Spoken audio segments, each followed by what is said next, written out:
Programa da revista Aquarista Júnior. Tudo bem? Puxa vida, é um prazer muito grande estar aqui hoje.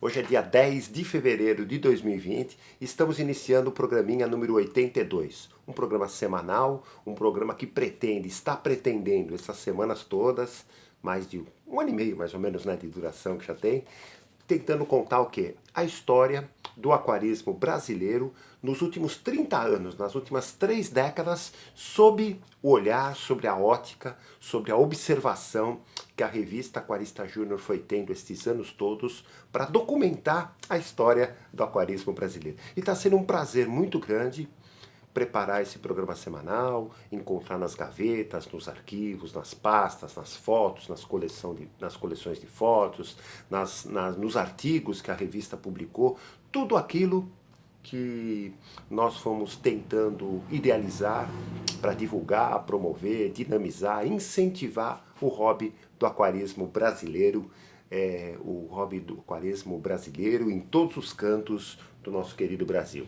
E eu queria, para começar o programa de hoje, estou separando, só para você ter uma ideia, nós estamos hoje, no programa de hoje, no ano de 1997, 1998, estou puxando alguns detalhes, algumas coisas pitorescas que aconteceram nessa época para movimentar o hobby do aquarismo, entendeu? Hoje até parece uma coisa saudosista, né? Assim, procurar falar, puxa, o que você fazia 30 anos atrás, tal, tal. Mas a gente vai pegando as coisas, vai vendo, vai observando e vai sendo gratificante recuperar essas memórias, recuperar essas lembranças das fases boas que a gente acabou passando no dia a dia da Aquarista Júnior. Eu queria mostrar algumas fotos. Uma das grandes ações da Aquarista Júnior principalmente nos anos 90, porque em 95 já contei nos programas anteriores, a gente criou aqui na Baixada Santista de São Paulo, entre Bertioga e Peruíbe, a gente criou, né, o posto avançado Aquarista Júnior Litoral Paulista, para justamente fazer pequenos trabalhos de observação, trabalhos do que existia realmente ligado a essa área litorânea aqui do estado de São Paulo, né? E eu separei aqui em 97. Em setembro de 97, nós fizemos aqui uma visita na época, uma visita documentada, né? Sempre visitei o orquidário desde criança, orquidário de Santos. Mas nós fizemos uma visita fotografada, fotografei alguns detalhes e eu queria mostrar para vocês. Aqui tinha tem, né? Até hoje tem. O orquidário sofreu numa época ele foi fechado, sofreu uma pequena reforma, né? E esse daqui são fotos de 1997. Um laguinho que tinha no meio, uma pontezinha que você passava por bastante vegetação. Deixa eu ver aqui o que temos. Aqui mais um detalhezinho também do laguinho. Aqui uma parte interna que tinha alguns terrários, alguns aquaterrários.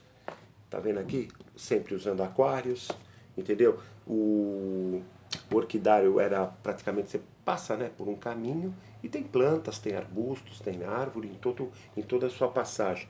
Tinha até um pavão também. Deu pra ver aqui, ó? Então, realmente, essa foi uma visita documentada, no caso, né? No nosso querido orquidário aqui de Santos. De novo, pavão, entendeu? Aqui um pequeno laguinho. Na época tinha, até hoje tem, parece, uma lontra. Uma ou várias lontras, né? Que ficavam num tanque. Então, quer dizer, foi uma visita para a gente observar detalhes de lagos, detalhes de arbustos sobre lagos, entendeu? Então, toda visita que a gente faz a alguns lugares, ou fazia, ou sempre fez, ou até hoje faz, são justamente para criar points, vamos dizer, de observação. Por isso que a gente brinca e fala que até você fazer um curso de mergulho, ou mergulhar com uma turma aí no litoral de São Paulo, é bacana para você fazer mergulho de observação de habitats, de comportamento de alguns peixes, de comportamento de alguns invertebrados, entendeu? Isso tudo fortalece o teu conhecimento e o teu dia a dia na prática do aquarismo. Então sempre é muito importante. E eu encontrei essas fotos da época, quis mostrar. Assim como, quer ver, ó, nesse também arquivo de fotos, nós também, várias vezes, a gente visitou o Museu de Zoologia da USP também, aqui em São Paulo, né? Vira e mexe, ele tem fases de reforma. Aqui é a frente dele, aqui um grande acervo, aqui as escadarias da frente, né? que você dá o... Então ele tem vários, deixa eu ver aqui, vários painéis, né, de invertebrados, que tá vendo aqui, ó, conchas, animais, olha que bacana aqui, entendeu? Então um acervo grande lá que tem, dá pra ver aqui, ó, olha que bacana. E esse também, a gente sempre visitou o lugar, né? Mas nessa vez, 97, a gente fez questão de fazer esse acervo fotográfico no caso, né? Porque não era tão comum que nem hoje, né? Hoje você fala de fotografar, de fotografia, então é muito mais fácil, você pega o celular, vai no lugar, tira 500 fotos de uma posição só, né?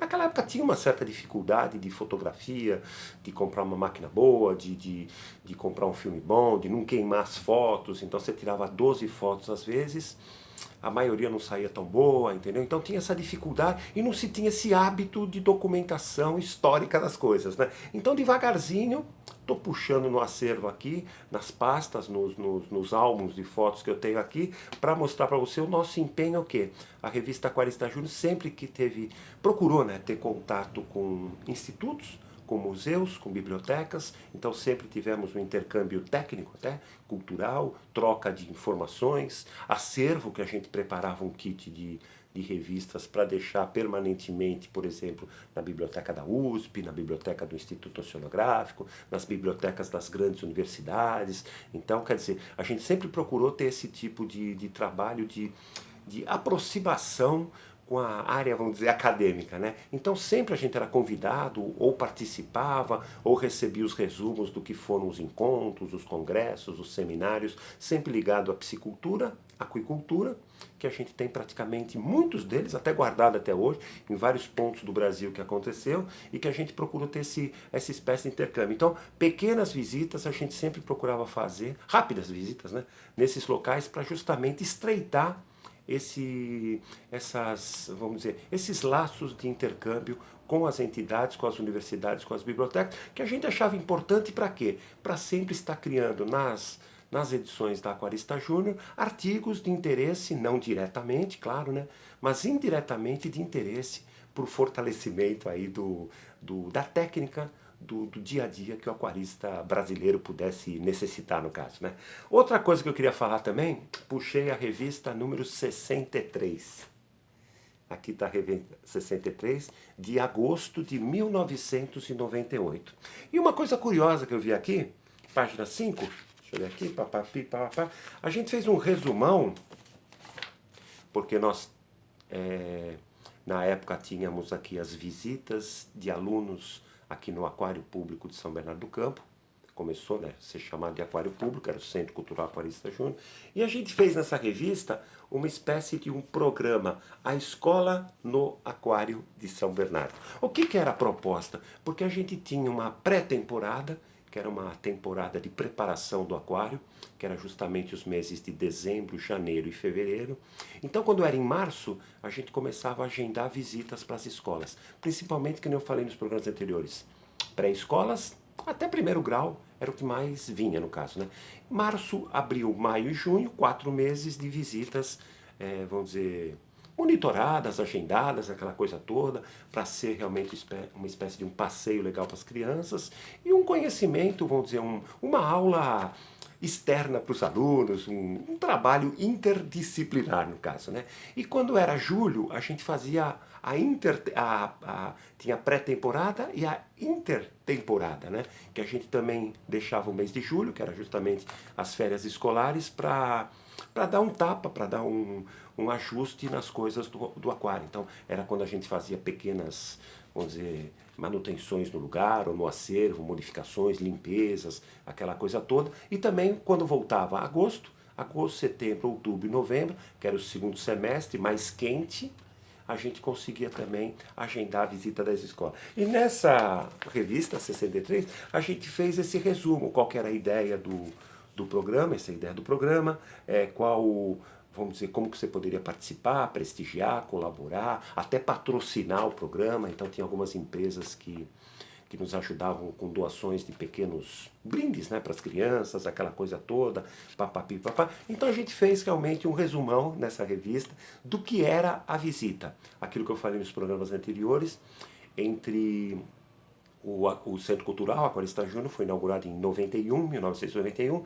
até 97 ele ficou numa sede, 97 ele mudou para uma segunda sede, que aí ele começou a ser chamado pelas professoras mesmo, né, de centro de aquário público de São Bernardo do Campo, porque era público, porque era visitação pública, não é que era da prefeitura, nada disso, né? E nós ficamos ativos até 2001, quando começou a ter certas exigências vamos dizer, para funcionabilidade, aquela coisa toda, e a gente realmente, a partir de 2001, começou a rarear as visitas, só visita de pessoas maiores, alunos de mais idade e tudo, e transformar o Centro Cultural, como ele é até hoje, numa espécie de um laboratório de estudos, pesquisas, da própria revista Aquarista Júnior, onde é escola de aquarismo, aquela coisa toda, tá legal? Então, só para lembrar que quando foi em 98, a gente fez o quê? Um trabalho uma tentativa, como a gente tinha mudado de série em 97, justamente para fortalecer essa coisa das visitas ao aquário. Foi a época em que muitas emissoras de televisão acabaram nos ajudando aí com o fortalecimento da divulgação desse trabalho, vieram várias emissoras, os jornais também divulgavam a gente como uma opção de passeio para as crianças ou para as pessoas, entendeu? Então foi uma época, 98, muito ativa nessa coisa de tentar mostrar peixinhos para as pessoas, curiosidades do mundo aquático para as pessoas. Isso na revista 63, entendeu? Quando foi, peguei também a revista 64, queria falar uma coisinha bacana. 64, essa é a capinha nossa. Outubro de 98. Nós temos aqui em São Bernardo do Campo, né, na região metropolitana aqui de São Paulo, a nossa querida represa Billings. Manancial, abastecimento de água para toda a região do ABC, a região metropolitana. E quando foi na página 16, nós fizemos um tipo de uma matéria até longa, porque a represa Billings estava completando 75 anos de história. Olha que bacana. Entendeu? Então nós fizemos o quê? Uma retrospectiva histórica dela, entendeu? Papapi, papapá, uma matéria longa. Deixa eu ver aqui quantas páginas. Aqui está uma foto aérea dela, dá pra ver? Entendeu? Aqui mais ou menos o vai e vem do rio, que fala, né? Como que ela foi formada, uma pesquisa bibliográfica do que foi colocado nela, um levantamento ictiofaunístico também a gente fez, porque como a gente tinha, como eu falei, em 95, a gente criou também aqui em São Bernardo do Campo, o posto de observação Aquarista Júnior na represa Billings. Então a gente queria também fazer um estudo, fizemos, até hoje é ativo, né? Coisas ligadas à fauna e à flora aquática que existiam e existem na nossa querida represa Billings. E nós fizemos na época um levantamento ictiofaunístico, olha que bacana. Que peixes vivem na Billings? Então a gente fez um contato com pescadores, na Billings tem alguns pescadores profissionais, pescadores amadores, visitas ao entorno, porque antes se pescava muito mais no entorno da Billings, né? Hoje nem tanto. Mas antes tinha áreas de muitos pescadores. Então a gente fez vamos dizer, um tipo de uma enquete, né? E caiu no seguinte, ó. Nós temos mais ou menos, né, uma porcentagem estimada de 72% dos peixes que existem na Billings são tilápia do Nilo. 4% tilápias rendale, que foram as primeiras tilápias que entraram na Billings. Traíras, 1%. Guaruzinhos, 10%, bastante guaruzinho tinha na época. Lambari, 5%. Cará, 5%. Carpas, 2%. E outras espécies que eventualmente a turma coletava ou pescava, 1%. Então o que acontece? A ideia de se introduzir peixes na Billings foi uma ideia logo que a represa foi formada, entendeu? Então, e a tilápia realmente, como sempre, acabou sendo, vamos dizer, o principal habitante da represa. Assim como plantas, né? Plantas aquáticas, a gente separou que tinha a alface d'água, né? A pístia, né? Muita. E aguapé também em algumas regiões, aquela coisa, então a gente coletava, levava para o aquário. Tudo. Então o que acontece? E a gente fez no final um resuminho, com as características dos peixes da fauna aí da Billings, entendeu? Características sobre a traíra, sobre o lambari, sobre o guaruzinho, sobre a tilápia, sobre o cará, sobre a carpa, sobre o mandis, que apareceu de vez em quando, e até sobre o peixe do paraíso, que foi colocado numa época para justamente ajudar nessa coisa de combate a mosquitos, entendeu? Então, peixe do paraíso, parente do beta, aquela coisa. Isso em outubro de 98 a gente fez essa homenagem, tínhamos um bom contato com o pessoal da prefeitura que cuidava dessa coisa de Billings, com algumas entidades ecológicas que também protegiam ou tentavam proteger a nossa querida Billings, né? Então a gente tinha esse intercâmbio e com isso conseguimos fazer essa matéria comemorativa, explicando esse lado histórico de um grande manancial que se transformou de artificial numa coisa totalmente, hoje é totalmente integrado à natureza. Então a natureza se moldou.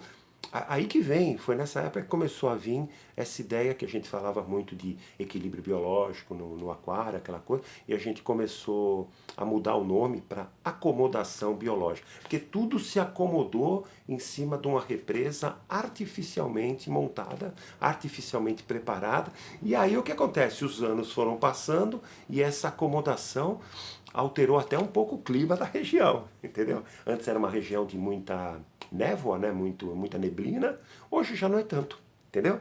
Entendeu? Então muita névoa, principalmente neblina no final da tarde, no começo da manhã, muita garoa, já não é tanto, entendeu? Então a gente contou nessa revista de 98, 75 anos da história da Billings. Na página 23 também teve uma coisinha bacana. Lembra que eu falei? A gente sempre procurava participar de encontros, de congressos ligados principalmente à piscicultura e aquicultura, para tentar, vamos dizer, extrair alguns textos ou algumas ideias para serem publicadas na revista que viessem a ajudar o aquarista, vamos dizer, de uma maneira geral mesmo, né? Quando foi no dia 26 de agosto de 98, nós fizemos, depois eu vou falar, né? Essa matériazinha saiu também na revista 63, né? Foi isso que eu falei? Na revista 64. Na revista 64 saiu uma matériazinha chamada, ó, Vitaminas na dose certa aumentam o rendimento. Aumenta o rendimento do quê? Era uma matéria ligada à piscicultura, à aquicultura, né? Então, dia 26/8, em visita à exposição IFA 98, que era International não sei o que, Aquicultura, Fair Aquicultura, uma feira internacional de aquicultura que aconteceu aqui em São Paulo, no Center Norte. Uma feira internacional que uniu diversos setores, entre eles aquicultura, agropecuária e nutrição de animais. Então, animais em geral, né?